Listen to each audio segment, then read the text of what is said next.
उसके बाद में एक एक पुराणों का अध्ययन करो, उप पुराणों का अध्ययन करो।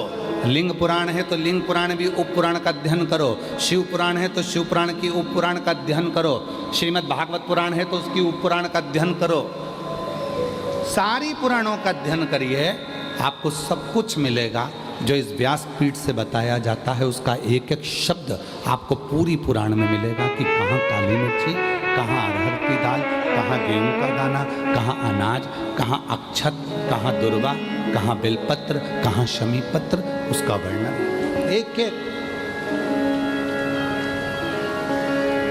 बस तरीका, और वो तरीका जरूर हम बताते हैं कि बेलपत्र को किस दिशा में बैठकर चलाना है, दुर्वा को कैसे चढ़ाना है, ये तरीका, और तरीका होना जरूरी है। डॉक्टर के यहाँ जाते हो, डॉक्टर ने सारी दवाइयाँ दे दी और कह दिया सब खा जाना सुबह से। बोलता है डॉक्टर, जम के बोलो जरा, नहीं। डॉक्टर क्या बोलेगा, ये दवाई सुबह खाली पेट की है, भोजन के पहले खाना। ये दवाई सुबह उठते समय ले लेना, एसिडिटी की है। ये दवाई दूध से लेना, ये दवाई कुनकुने पानी से लेना, ये दवाई रात को सोने के टाइम की एक ही लेना है, सुबह मत खा लेना। डॉक्टर ने दवाइयाँ दी, सबका तरीका बताया कि कौन सी दवाई कब और कैसे लेना है।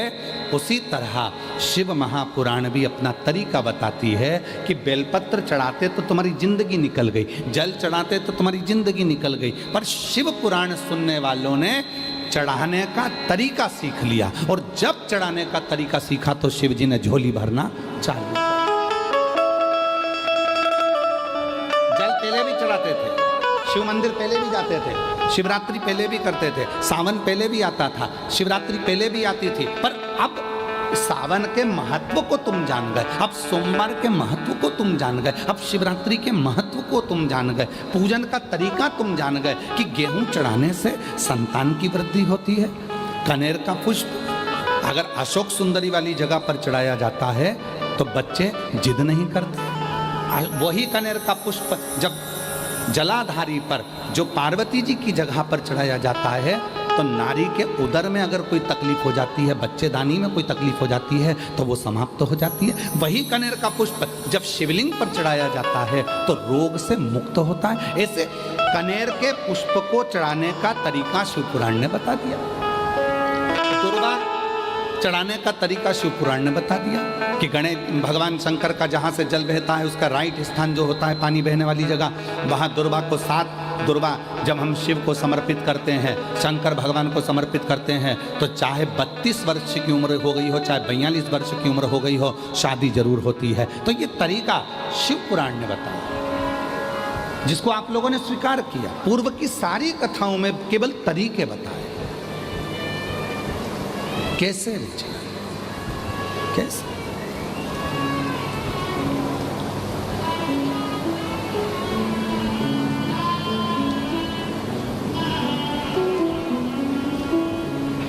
बस वही तरीका आप और हमने सीखा, वही तरीका। प्रदोष का दिन था, कावड़ का जल भरने के लिए मैं दानव आ गया, और मैं दानव ने जैसे ही कुएं के अंदर से जल निकाल रहा था, मैं दानव के मस्तक का पसीना उस मेंढक पर पड़ गया। मेंढक पर पड़ते से ही उस कन्या ने अवतार ले लिया, कन्या ने अवतार लिया, वो रोने लगी। तो मैं दानव के कोई बच्चे नहीं थे, उसने उस कन्या को निकाल लिया, अपनी बेटी के रूप में रखा, और उसका नाम मंदोदरी हो गया, जिसका विवाह लंकापति रावण से हुआ। उसका नाम मंदोदरी हो गया। वो मंदोदरी, मैं दानव की पुत्री उस मंदोदरी, आप देखो पूरे चरित्र को उठाकर देखिएगा, पूरी रामचरितमानस को उठाकर देखिएगा, पूरी रामचरितमानस को उठाकर देखिए। मंदोदरी हमेशा अपने पति को समझाती रही, हमेशा हमेशा अपने पति ज्ञान देती रही, लंकापति रावण को समझाती रही, मंदोदरी उपदेश देती रही, समझाती रही। पूरी रामायण को उठाकर देखिए, रावण को हर पल समझाती थी मंदोदरी, क्योंकि मंदोदरी को मालूम है मैं कौन हूं। कौन? कौन?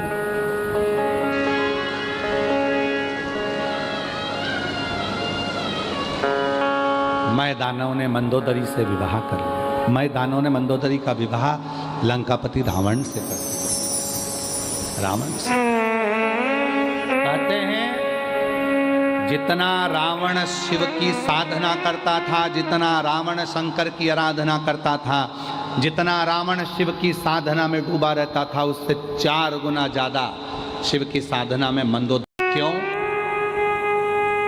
आप सबको मालूम होगा, स्मरण में होना चाहिए आपको। पूरी लंका तहस नहस हो गई थी, केवल एक मंदोदरी ऐसी थी जिसके शिव भक्ति के कारण वो पूरी की पूरी लंका वापिस वैसी की वैसी हो गई थी। कहाँ से लाऊं गंगा, कहाँ से लाऊं यमुना, कहाँ से लाऊं